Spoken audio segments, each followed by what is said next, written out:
Salut tout le monde.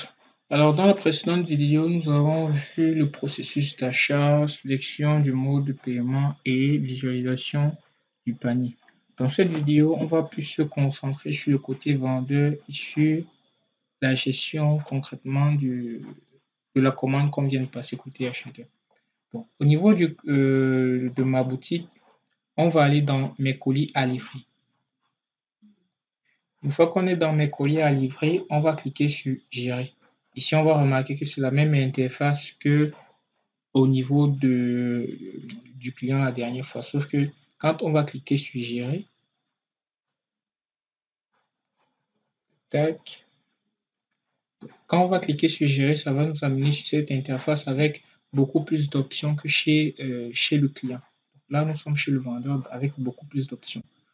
Ce qu'on va faire ici, ça nous propose différentes options. La première, c'est la disponibilité du produit. À supposer que le client avait commandé 10 produits et que nous avons en stock que 5 produits, c'est ici qu'on modifie le stock disponible et on avertit le client.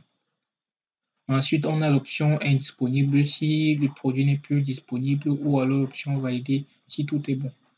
Et tout en haut, on a l'option confirmer la commande. Donc, pour dire effectivement, moi en tant que vendeur, j'accepte cette commande pour la traiter. À ce niveau-ci, nous avons aussi les références du, du transporteur, étant donné qu'on n'avait pas trouvé une correspondance claire du transporteur, le, comme le vendeur peut décider de modifier le prix du transport par défaut qu'il est proposé en fonction de ce qu'il aura trouvé et pourra notifier l'utilisateur notamment. Une fois que tout est bon, on va supposer que tout est bon, on va donc cliquer sur le bouton confirmer la commande. Quand on clique sur le bouton confirmer la commande, là, tac, ce qui va se passer est que Buy Amsterdam 24 va envoyer une requête à une autre application qui est l'application des transporteurs. En gros, le commerçant de cette boutique-ci, ma super boutique, va demander un besoin de transport à l'application des transporteurs. Une fois que la requête a été envoyée au niveau de l'application des transporteurs, le marchand aura deux informations principales qui apparaîtront, du moins trois informations. La première information, c'est le code de validation. La seconde information, c'est le code de tracking. Je n'ai pas mis le titre, il faudrait que je mette le titre. Ah non, si, le voici. Donc, code de tracking, voilà le code de tracking.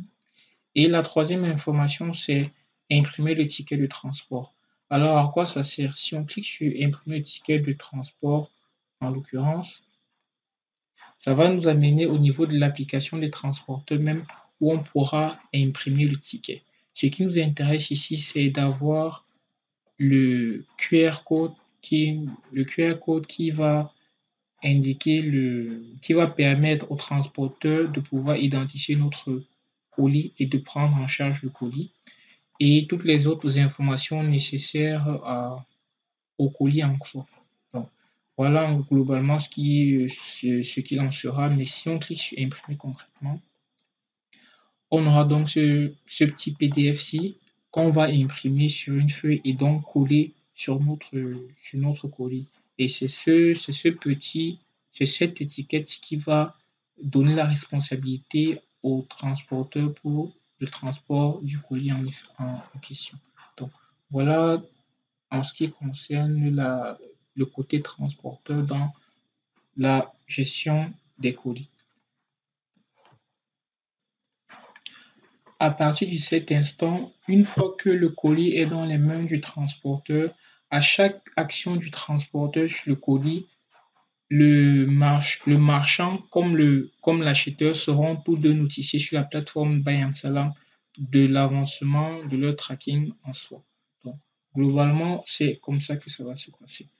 Là, c'était tout en ce qui concernait la gestion des colis côté vendeur et l'interaction entre le vendeur et le transporteur. Donc, voilà, merci.